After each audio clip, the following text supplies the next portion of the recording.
Good evening, dear audience of Conflict and Resilience Research Institute Canada. On behalf of the Institute, I welcome all of you to our special episode of Peacedays 2024 webinar titled Remembering Ukraine, a Dialogue with a Soldier. Today, we are very much privileged to have our advisors with us and a special friend. And very briefly, I will introduce him and he would take the floor and narrate his story of supporting Ukraine. Before we begin, traditionally, we do treaty acknowledgement. Conflict and Resilience Research Institute Canada is located on original lands of Anishinaabe, Cree, Ojibwe, Dakota, and Dene peoples and on the homelands of Métis Nation. We all are promise bound to work together in the true spirit of truth and reconciliation. The audience, today is a special day for two reasons at least. First, we are remembering Ukraine, the war in Ukraine, the devastation that befell an independent country with this outright aggression and invasion by Russia. It is over 2 years now, actually.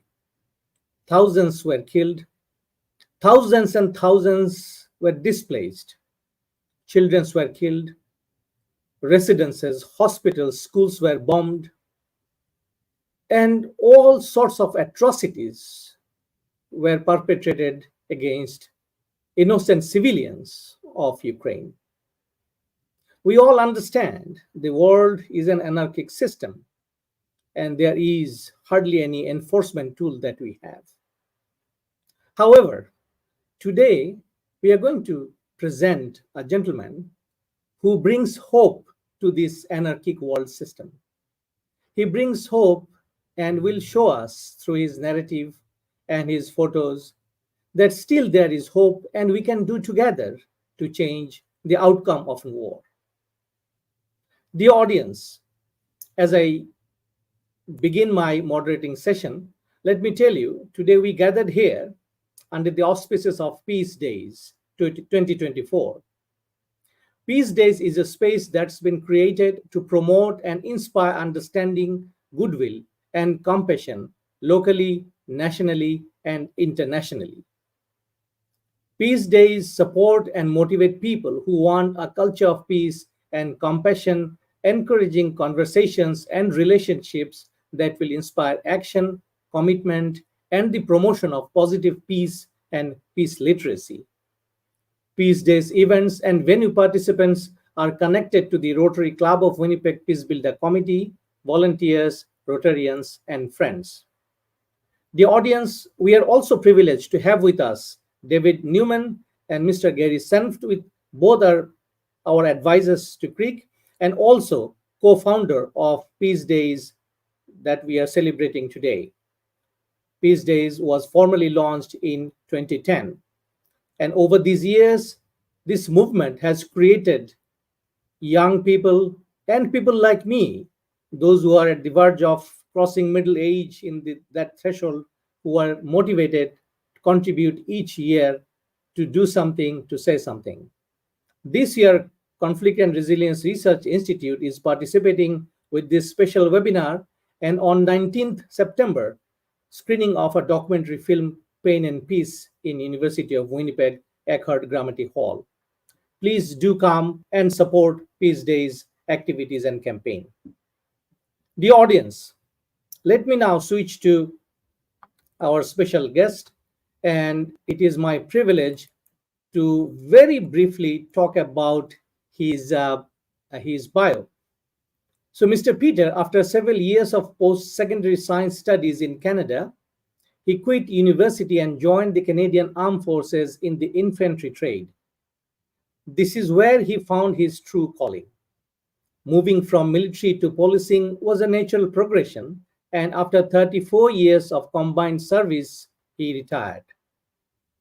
When the full-scale invasion of Russia occurred in 2022, he immediately began efforts to join the International Legion fighting in Ukraine.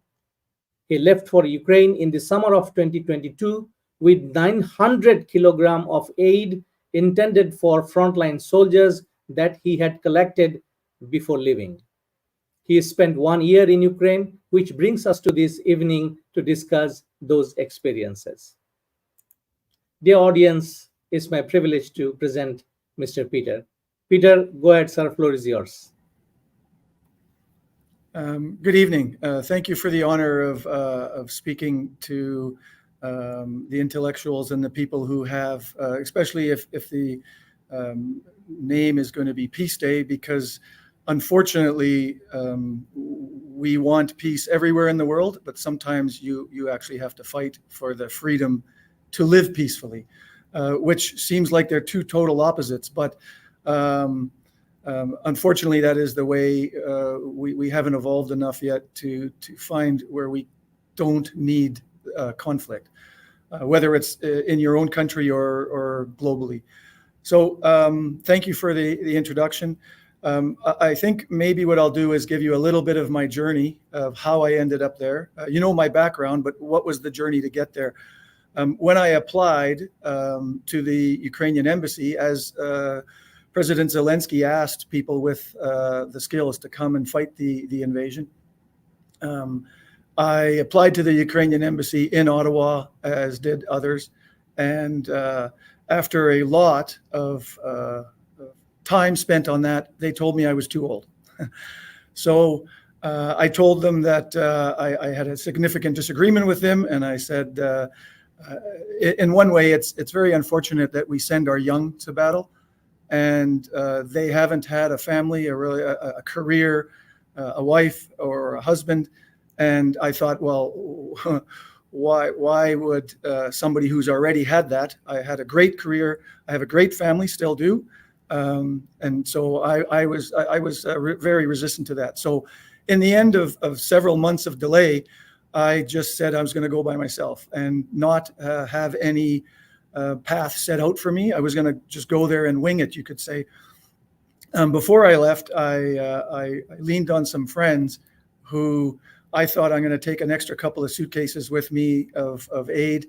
And it turned out being 900 kilograms of aid, which was 38 $225 suitcases, by the way, that I flew into Poland with. And then I think the people in Warsaw still wonder who that guy was that pulled 38 bags of luggage off the carousel by himself. So in Poland, I had some arrangements with drivers. It didn't work out. Some of the paperwork was wrong, and I was at a full stop. And that's what happens, I guess, when you wing it. There was a lot of trouble there. All my aid was taken. My aid consisted mostly all of body armor, helmets, body armor, boots, warm clothing, because it was coming into the fall, or soon to be, and things like that. But it was meant for soldiers. And so interestingly, in my police career, I did manage to protect Barack Obama once, and the then prince, but the now king of England. And very surprising that I did not ever think that would help me out in any way, but those photos paved the road. The next thing you know is I had all my stuff back, and I was headed to the border. And then when I got to the Ukraine border, it was a massive disorganization. And unfortunately, criminals take advantage of disorganization and breaking of the normal rules, which you do have to do in a martial law situation. So once again, Obama and the king sure helped me out, swept right through there. And then I ended up in the Legion, in the Kharkiv area. And then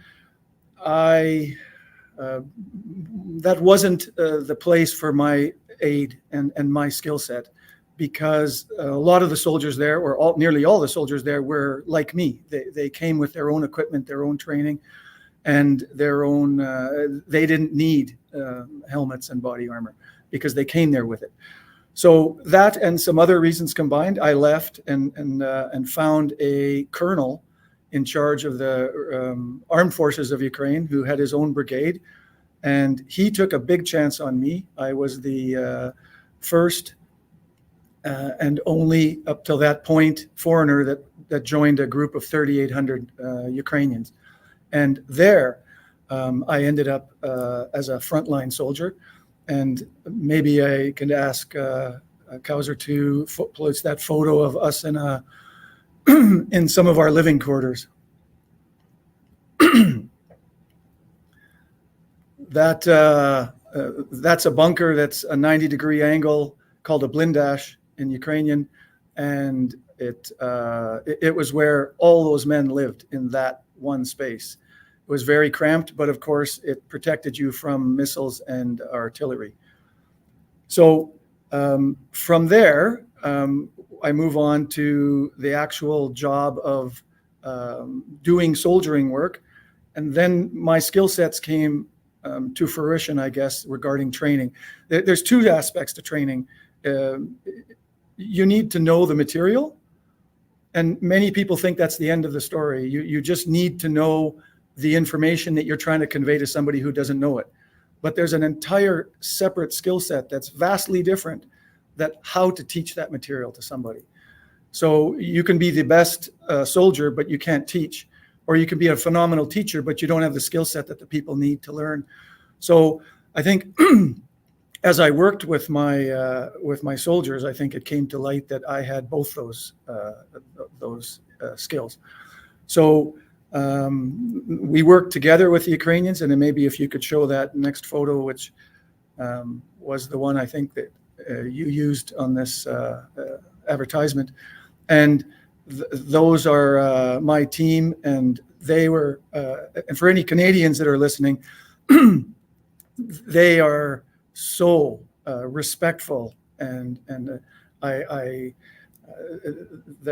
vast majority, is a 99% of every soldier I met when they found out I was from Canada, it was nothing but the most positive reception and treatment, and they were always very happy to sign my flag or me to sign their flags and show that unity. Many of them are walking around with Canadian patches in that part of Ukraine still. So from there, we started to evolve the training to bigger levels. And the media was starting to show up there because maybe a little bit more than normal, because I was a foreigner, and that was not typical in where we were in the southeast of Ukraine. I was no longer in Kharkiv. I was in southeast Ukraine now with the Ukraine military. So if you think it's appropriate, we could show a video. The person in the video that has no face and has a very interesting voice, that would be me. At that time, there was a significant threat to foreign instructors.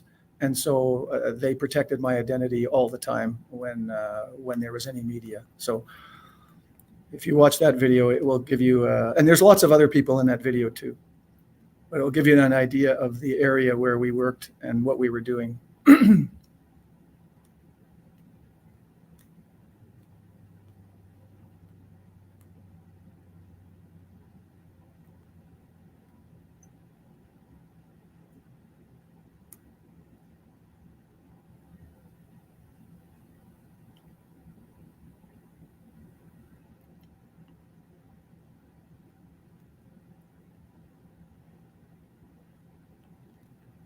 It's all in subtitles anyway, so you don't need audio, but it may help if you find it. But otherwise, it's just subtitled.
If you're reading that right now, that is literally everything.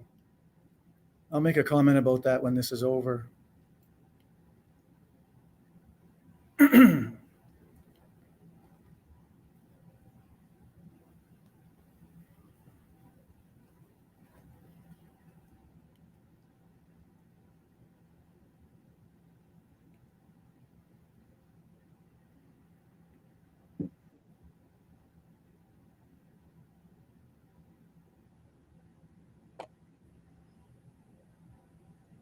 So when I stated literally everything, we really do need to understand the difference between me and the men you saw in that video. I spent my entire career being taught how to be a soldier and the skill sets associated to those trades. Courses where they would teach you for 3 weeks how to just enter a room. They would get 3 hours, if they were lucky, after they were on the front lines for 6 months. So how to aim their firearms, how to load their firearms, how to do basic work that a soldier in Canada learns on his basic soldiering course. They've never been taught. Remember, I was there the year that the war started, and all the men that I worked with in the first 6 or 7 months, they all joined the war the day after the big invasion in February. They were not soldiers. I need to make that clear. This was territorial defense forces. They were everyday normal people, farmers, taxi drivers, chefs. A barista is a very good friend of mine. They call him barista. And they the next day they're soldiers. And literally 2 days later, many of them were in trenches trying to stop that initial invasion that we were all watching on every TV channel in the world. So they have no training, not because of some neglect by the Ukraine military, but they said there's no possibility for that. So the people that I worked with, we were in a frontline training center, which means that we were still under fire from the enemy. And what they would do is they would take soldiers out of their trenches and rotate them to where we could train them. And then they would go right back to the trenches. And sometimes they were supposed to be there for 3 days and they would be there for 3 hours and then have to leave because of an attack. And so those soldiers wouldn't get a chance to get trained again for weeks, if not months. And then each time you had to say, what is the most important thing we can teach them? So yeah, there's a big difference between those. Those men are true heroes. I chose this profession. I chose this warrior trade, you could call it, peacemaker trade. Sometimes, unfortunately, they are the same thing. The peacemakers are the warriors. And so these people were just normal family men and women. There was a few women there as well as soldiers. And they're thrust into this war. So if you could show that photo of me next to that building, the building you saw that video in, that's the same building about a month later. They hit it with the invaders hit it with an S-300 missile and killed some of those men that you saw in that video. So that's the reality of what you're living with, even when you're away from the trenches. The war is very long-reaching, and maybe what I will move to right at this point is Kauser. I think I said I would ask you to show that cluster munition photo last, but maybe we could do that right now, because right now in the news we're talking about. If you've been following the news at all, they're talking about Trudeau said yesterday, I think. And Biden has been saying it for about 2 days ago, And the internet rumors were out about 3 days ago that they're going to allow Ukraine to use long-range missiles to hit into Russian territory. And when I was there, they had them programmed, even GPS coordinated, that you could not, even if you wanted to, you couldn't fire them onto their territory, which is to be ultraly simplistic. It's like fighting with one hand behind your back. They can, you can't. They can use two hands, you can't. I won't voice my opinion in this forum of what I think of that logic. So this cluster munition photo I pulled out to drive the point home that when America said they were sending cluster munitions, there was an outrage on the internet last year of people going, well, many countries ban that munition and say it's inappropriate to use. It leaves Ukraine is the most mined country on the planet and will be for probably generations.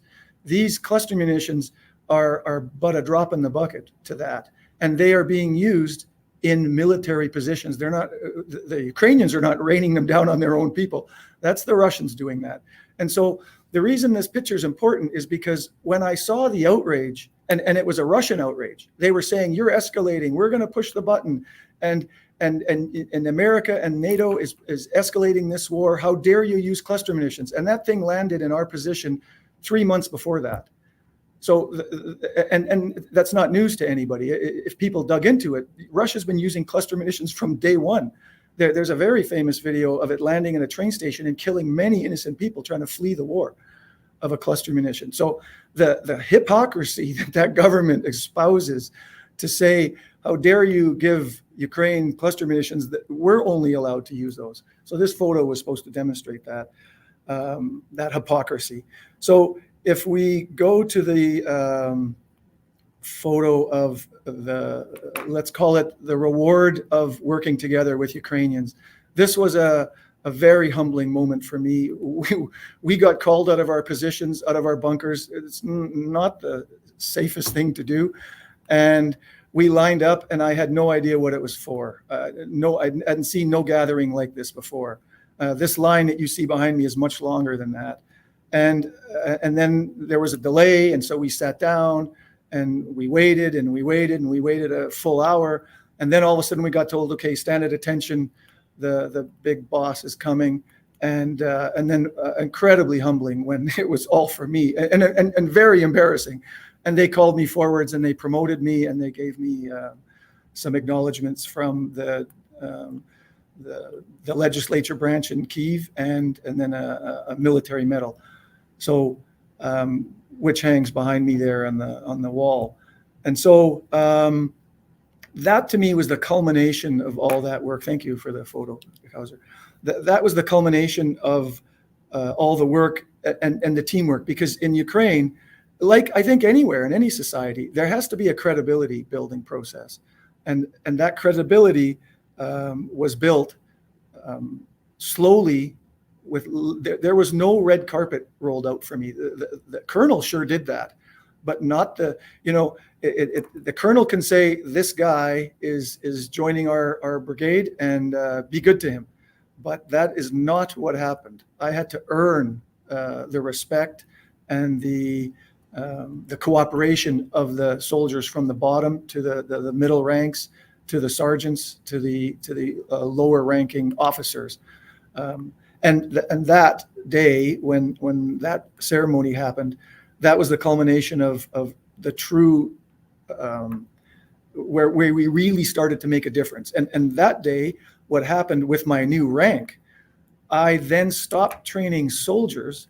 And I'm still so excited about this. And if this had not happened, I would not have left Ukraine. I would not have been able to morally, in my own mind, leave. I started training instructors how to instruct after training them what to instruct. So those two pieces of that puzzle was they had already been my students and they were the best students and they'd gone back to their positions. And then I called up the colonel and I said to him, he ran that entire brigade. And I said, I would like these officers or these soldiers to come back and I'll now teach them how to teach. And then we'll give them even more time on the actual principles of all the different concepts that soldiers need to learn to defend their country and stay alive. And I only left Ukraine when there was an entire cadre spread out all over our area of responsibility, AOR they call it, of soldiers that are now speaking Ukrainian. I do not. I've picked up words, of course, but very poorly. Now it's Ukrainians teaching Ukrainians, but they're teaching them with I don't mean to be as bold to say NATO style, but for sure a style of a Canadian learning environment. And then what they have learned in combat mixed together with what Canadian soldiers learn in training, and then all of that in their own language from their own people. That is that is for sure what allowed me to say, okay, I think I've earned a trip home, and so that's when I left.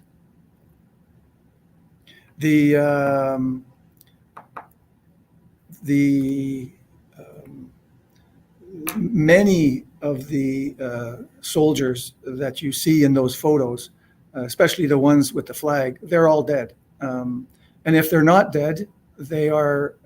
If you get shrapnel injury to your chest, or you get 45 stitches across your leg, you will be back in combat. You will be back, and the ones that are injured are severely injured. They're usually always missing a leg or an arm or both or all of it. I'll tell you maybe one more story, and then I think you can move on to whatever stage you'd like. I was teaching them how to effectively use their rifles. And remember, these soldiers have been in actual frontline combat for 7 to 8 months when I'm teaching them the basics of how to use their weapons. And that is not a criticism of the Ukraine military in any way. No, Canada would do no better if suddenly we had to take an army of normal people and get them ready in 6 months. We would do a fantastic job.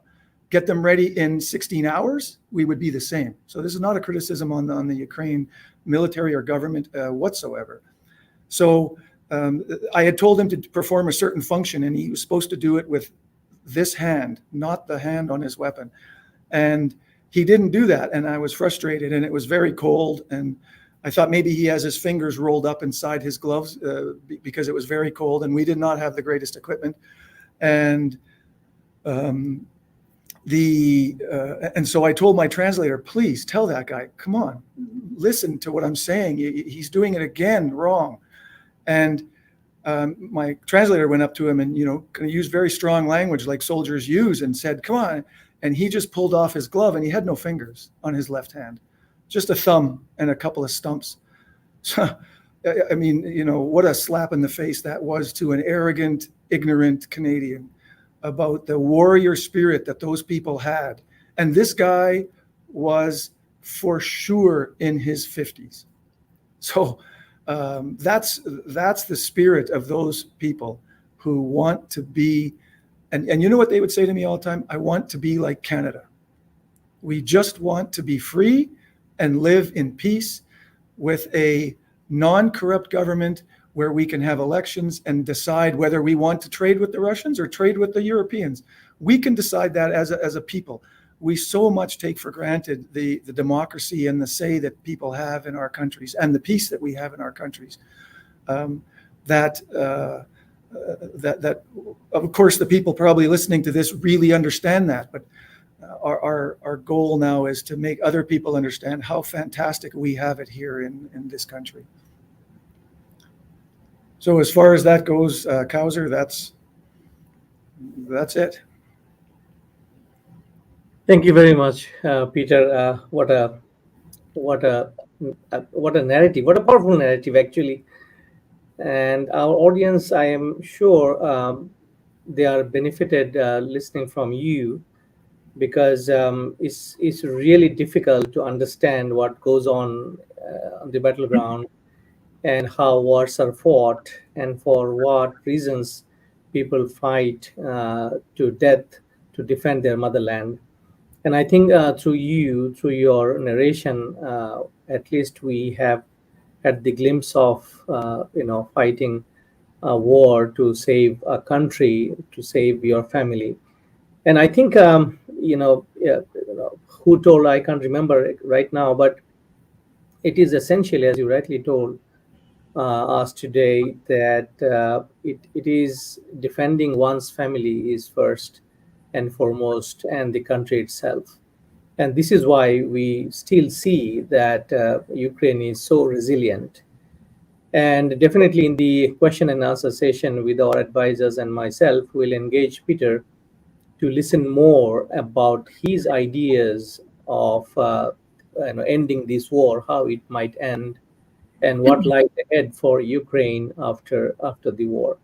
So, the audience, without further ado, let me jump into the next phase of our today's discussion, which is question and answer session. And I would like to bring our advisors, first David Newman, followed by Mr. Gary Senft. And if we have time, I will also have some questions for Peter. And also, dear audience, you can, whoever has joined our discussion today, you can type your questions in Facebook and YouTube, and we'll directly receive your questions in our studio and we'll flash it for Peter to answer. So please join us in the discussion. I would say a very critical discussion today about Ukraine, the war itself, and where the war is really taking us in the next year. So, David, floor is yours, sir. Please go ahead. Peter, thank you so much for bringing us into the battlefield with you.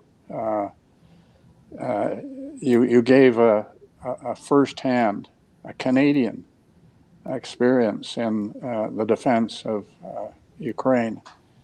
And I can tell you, I was touched so deeply by this because it brought home, and literally home, my own home, where I'm sitting right now in safety and security after a Peacedays event with elementary school students at our Canadian Museum for Human Rights.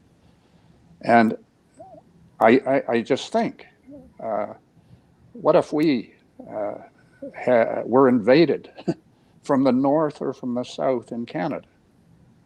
And it was the product of a failed threat, failed negotiation, and suddenly, to the astonishment of we in Winnipeg, within 75 miles of the American border, we're defending ourselves. And the lack of training, the lack of experience, the astonishing inequality in power and wealth and weaponry, and simply numbers of peoples that are the aggressors. So you were able to put me personally into that situation. And I ask myself, when I think rationally about it and put the emotions aside, why don't we have an international peace force? Why didn't we have an international involvement through what Rotarians helped create called the United Nations, and a charter that says wars are illegal and countries that are member countries can't engage in invading another country. And of course, one of those countries did. And so one asks, why don't we have an international peace force that has the capacities and the power supported by the what I call the global human family, the global community, to do this? And I think it's something that every Canadian should ask. Every person in freedom and prosperity and safety should ask. because we do not have that at an international level.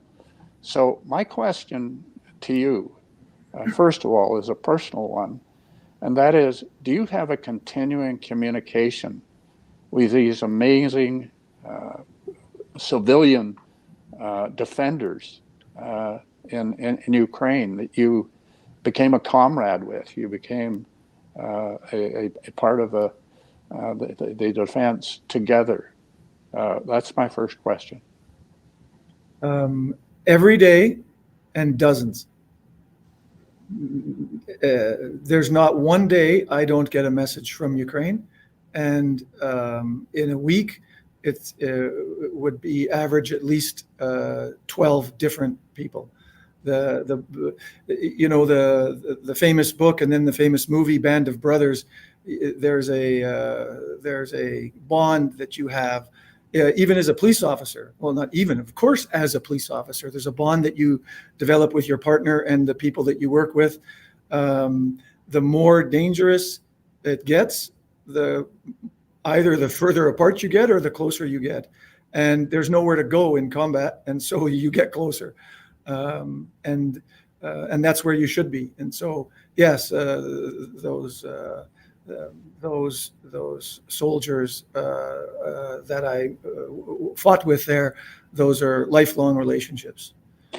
Second, and unfortunately, again, I'll add the reality to it that many of those relationships are ended when I send a message and it's delivered, but it's not received.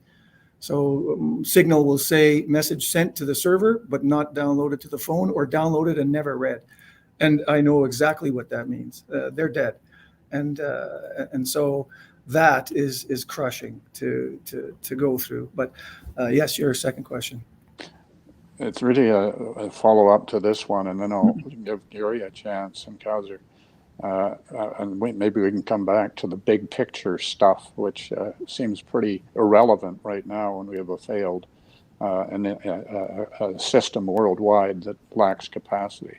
But my second question is, what do you do most effectively in communications with the survivors who you did get to know in your communications? What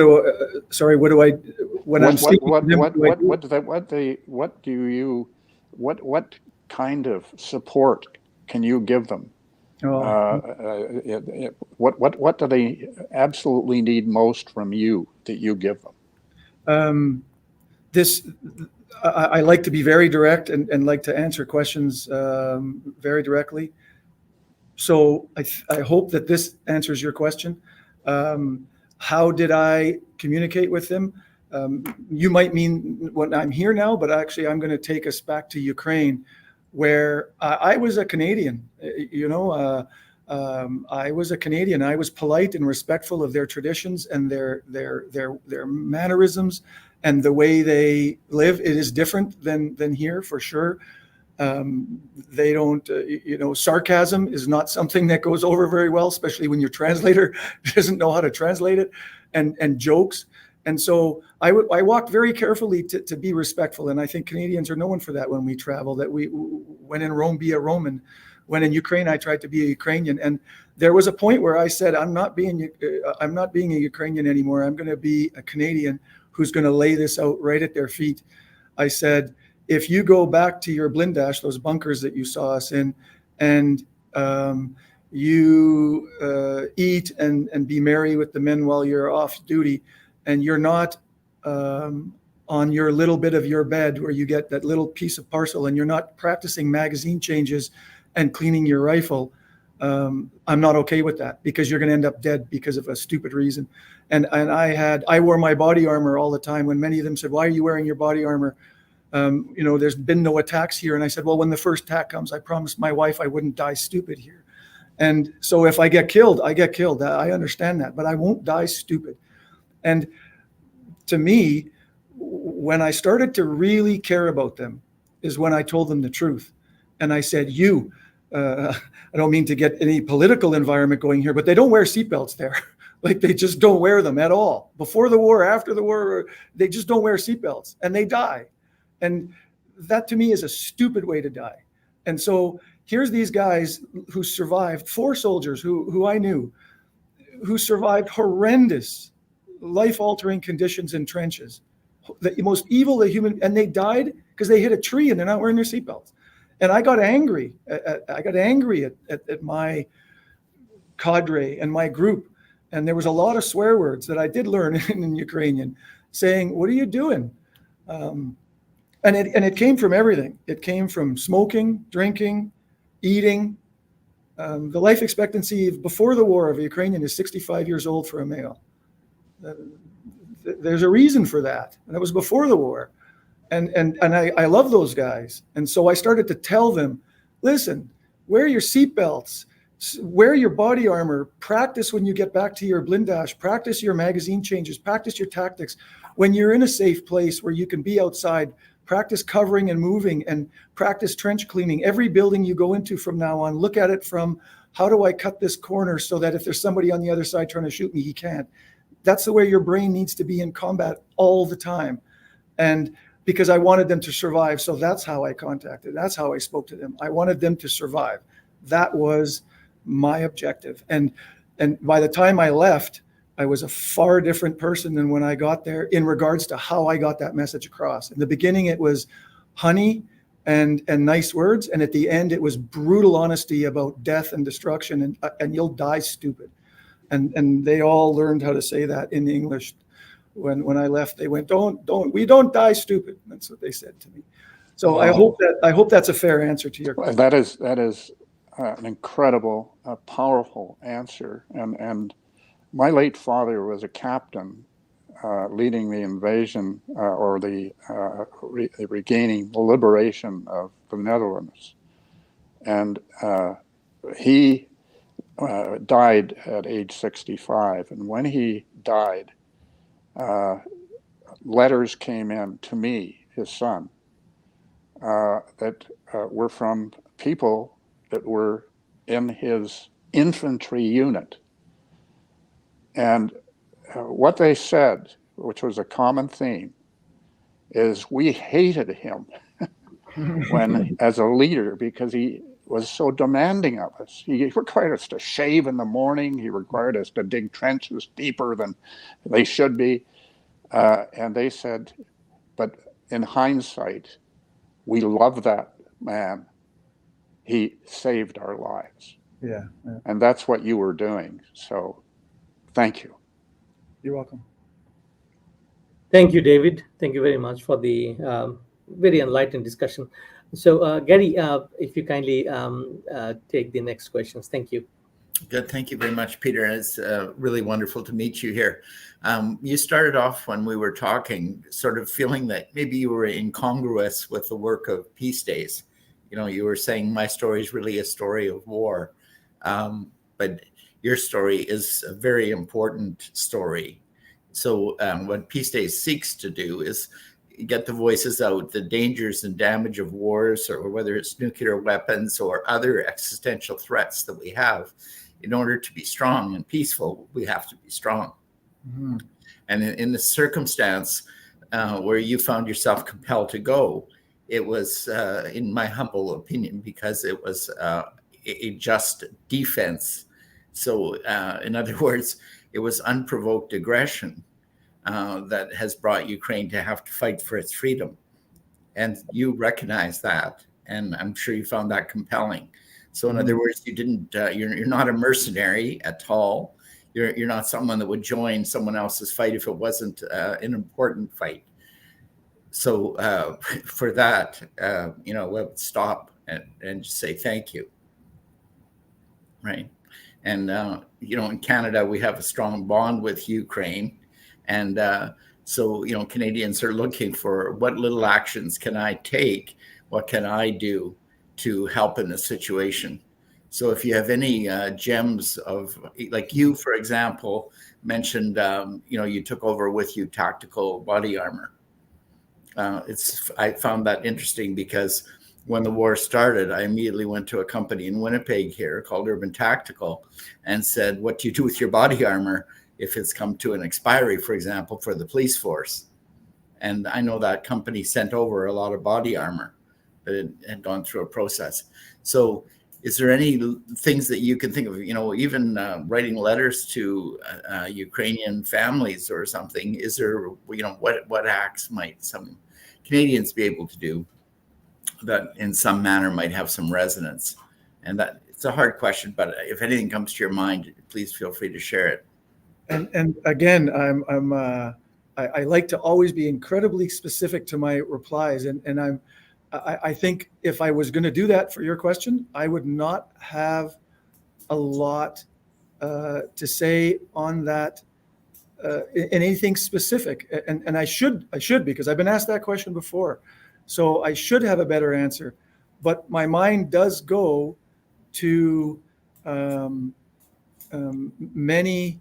I was saying this a lot to the international media. I was interviewed many times there, or taken off the line and brought somewhere else a little safer and spoke to the media, international media, Japan, Korea, several places in America, or several media agencies in America. And of course, I never gave my name there, and so it was often a blurred or a face or whatever. But two things to answer your question. Two, and so I don't forget, I'll say one, and then I'll elaborate on it later. Is to talk to the politicians and pressure, and I'll come back to that. And on the other side is I tried a lot before I left to get more aid, and many people, including Ukrainian heritage people and Ukrainian societies, said to me, "We're only sending," because my equipment was for soldiers. It's not humanitarian by definition, and this I will tell you with a lot of passion because I saw it, and I will debate this with anybody who has a different opinion. If you just send humanitarian aid, I'm going to slap you right in the face with an honest answer right now that it will be the Russians eating your food and wearing your clothes. That's a fact. Because if you don't have bullets and mortars and artillery to keep that aid with the civilians in the villages that are still Ukrainian, it will be Russians, and that's a fact because I saw it. The Russians will be eating the food that you donated and the clothing and the medical equipment. So we have to always manage the fact that we don't want to be a warrior culture. We don't want to just be pushing wars like the Spartans and everybody is raised to be a soldier. Of course we don't want that. But understand that if you're trying to support Ukraine in a war, or any country or any person that's being assaulted on the street, and you see somebody being assaulted on the street and you say, well, I wonder how I can help. If you have the skill set, get out of your car and go help them. That may become violent to help them. If you just want to talk to that person and they don't want to listen, they may just keep beating that person on the street while you talk yourself empty. And so we have to balance the fact that when we send aid, please ensure that it is not very often, and you could see my frustration, I ran into the wall of, oh, we don't send anything direct, I said, I'm not asking for mortar rounds and bullets. I just want body armor so that when they get shot, they don't die. And they go, well, yeah, but that's for a soldier. We're just doing, I heard that ad nauseum. That to me is an inappropriate way to think. Back to the, what I started with, the more global pressure is Putin and Iran are obviously, unless you live in a bunker without Wi-Fi, which I did for a while and had no idea what was going on in the world, you know that they're in collaboration. And so Iran is the biggest supporter of Hamas. And if you can't draw the connection between Putin and Iran and Hamas, please go invade Israel and do it faster, do it now, do it more bigger than you were before, whatever, so that you take the focus off of Ukraine. That is for sure that evil empires of both of those countries and the people who support them and the nations that support them, that was the objective. And this is a horrendous thing happening in the Middle East too, with many innocent people dying on both sides. So It has worked, though, for the evilness of Russia. So what can a ground level person do? I still send packages to the soldiers, drones, often. It's hardly anything, but it allows me to do something. If you have that resource or you have that channel, and be careful of fraudsters. If you have somebody that that you trust, and you can get something to the front lines. If you even sent, in the simplest way, when Mr. Newman was talking about the children in Peace Day, and how they were contributing, even if kids just take Canada flags and put them in a package and send them to a military unit or an address, then those flags go to those. That's just a huge morale booster. So you don't have to send them. You know what? Being a little bit facetious, it'd be much better to send them howitzer rounds. But if you don't have that in your backyard, then if you just send some flags and some kind of show that we care, and then of course hammer your politicians with, we're not okay with the fact that, and maybe I'll say this last point because it is a very valid statement. And I'm very sad to say this. I don't think the West or Europe or NATO is giving Ukraine the tools to win the war. I think it's by design. And I'm very sad. I thought that for a long time, but I've come to the conclusion that the evidence is clear. What they don't want is Ukraine to lose. They don't want Ukraine to lose. And that's why they're going to get long-range missiles now, because they're starting to lose. One of the cities that has been invaded is where I used to regularly attend. That's been taken. And so now all of a sudden we're going to get the ability. The tanks were the same way. The planes were the same way. If you've given tanks, planes, long-range missiles 2 years ago, this would be over. So I sadly think that many politicians and many countries are saying, what can we do so that Ukraine doesn't lose? But we don't want them to win too much. That is back to the Vietnam era, where you're just trying to not win, not get too much into a war. And then what you do is you lose. So I got a bit of a tangent there, but I hope I answered your question. No, you did, Peter. And, political action, just making sure that the politicians are aware. It may seem soft, but it still works. That is part of what democracy is about.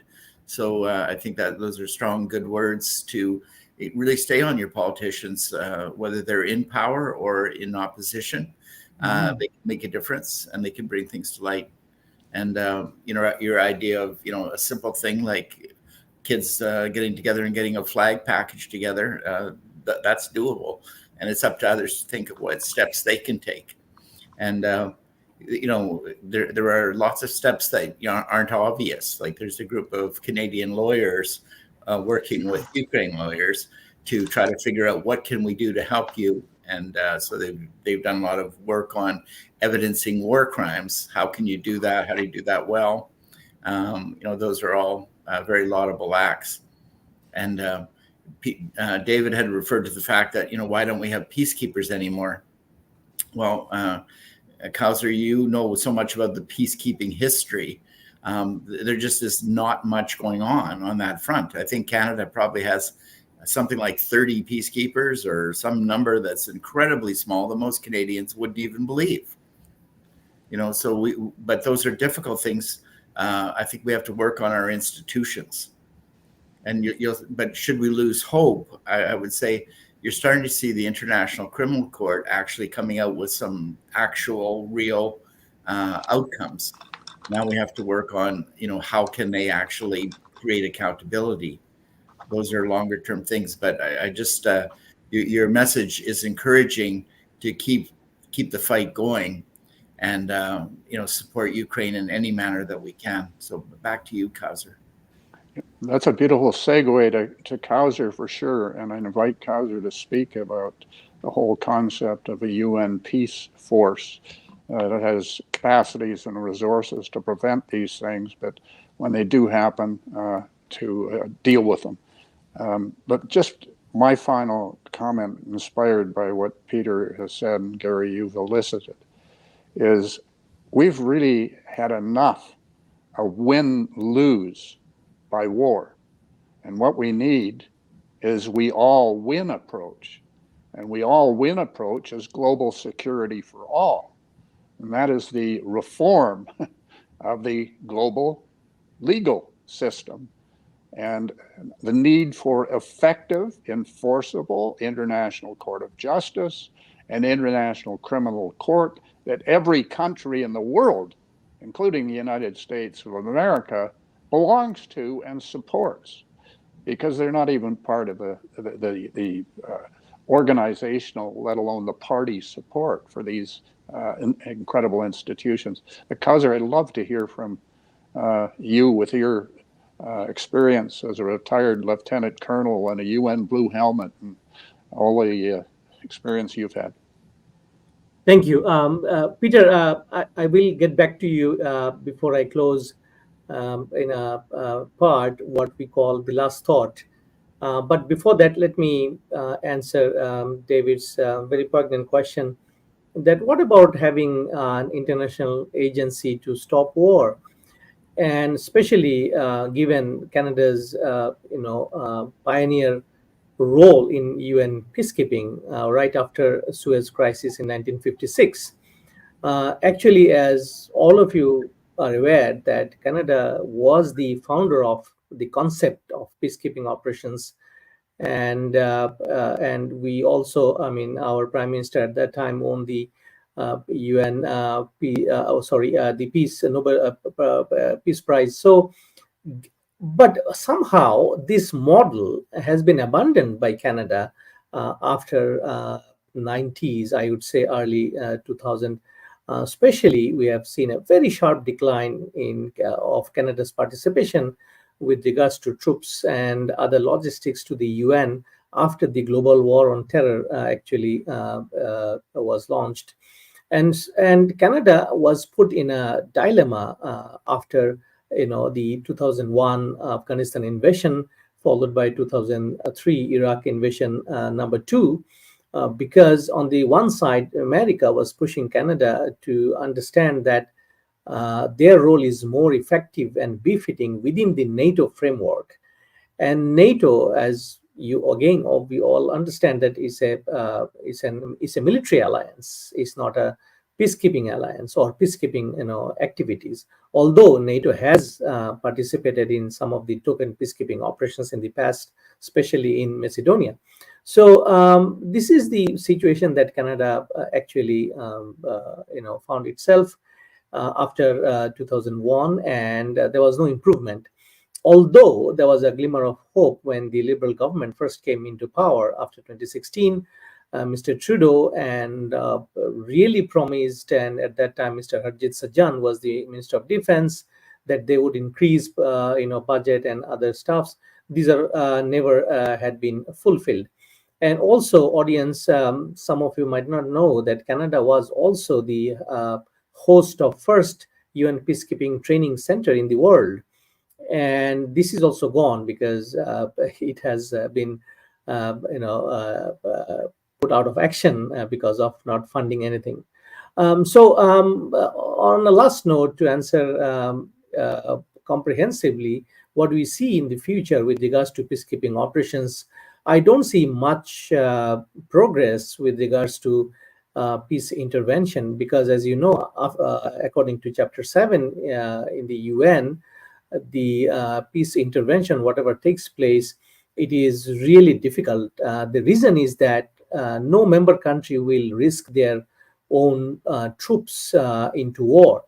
And we saw it in the Syrian when the first civil war broke out. UN did send a UN mission, but immediately it had to pull out because the member countries, those who contributed troops, they were absolutely they raised their hands up and said that we cannot accept any casualties. So there are technical difficulties of having a multinational peacekeeping forces as we see now. But the bigger question could be if we can ever come up with a standing army under United Nations, which can be dispatched for stopping war. But again, it is far-fetched, difficult, and so long it never happened and agreed upon for two very reasons. One is United Nations Security Council is composed of 5 permanent members, and it is always somebody will veto if their national interest is at stake. Take for example the war in Ukraine. So you cannot move anything out of UN Security Council because Russia is there itself. And yes, we did try in UN General Assembly, voting against the war and making Russia out of the UN Human Rights Commission. But these are again, as Peter rightly mentioned, as a soldier, that look, you have to understand what you are sending to Ukraine. Are you sending something with which Ukraine should win the war? Not the phrase he beautifully crafted today for us is that we are doing or sending things to Ukraine so that Ukraine doesn't lose. But we don't understand that losing a war can happen in many dimensions and in many fronts. But winning is always one. You win the war and the end of the war. So this is something I really liked Peter's deliberation today, that we moving forward, because of course we don't want war. Who wants war? But if somebody wages war against you, what do you do? So do you want to defend yourself, and how do you defend? And this is something that we are facing now in terms of the war in Ukraine. So having said that, I would go back to Peter to listen to his last thought today. And particularly, I would request Peter to comment about what you see in the future this war would end. And especially, I would also like you to comment about the changing strategy that Ukraine has recently undertaken with regards to Kursk and Belgorod. Do you see any hope on these fronts, or these are again little long shot in terms of ending the war? Back to you, Peter. Thank you, Kauser. How to win the war? I think there was two parts of your question there, and their strategy. I think when the war is won, use the air quotes. I read somebody said this, some wise person said this, and I'm merely trying to remember it. But peace often, or the end of a war, or peace, often looks like a loss to both sides. And I thought, World War I and World War II were the exceptions to that. Korea, North and South, that is the rule, that both sides go, yeah, this wasn't, I'm not happy with the conclusion, and the other side's not happy with the conclusion. I would very much like to see every inch of soil that the United Nations has said is Ukrainian only occupied by Ukrainians. Unfortunately, I think all of us, when we gain some wisdom with our age, we realize that's not going to happen. Sadly, not this time. This is not going to be a World War II. The Axis is gone and the Allies have triumphed. It's not. Sadly, it's not going to look that way, even though it should. So I think peace, or the end of this war, is not going to make anybody happy. Sadly. The second part of what you asked in regards to the invasion into the Kursk region, into Russia proper, I'm not a general, I'm not a colonel. That is not my skill set, but I don't think it's too hard to figure out that they're making a huge thrust up in the Donetsk Oblast into Pokrovsk, and therefore, this is a distracting tactic to say, "Hey, you want to keep taking our soil? We'll go near Sumy, and we're going to go north, and we're going to take your soil. See how you like it." So I think that's fairly obvious that that's what's going on. How that's going to play out, I'm very surprised that the Ukrainians still occupy that territory. I'm very surprised that that was lasting as long as it is. I think the Russians are always been a reactionary force that uses mere volume over tactics and intelligence to get their job done. So I think that exposed that, how long the Ukrainians have been there and incurred into their land.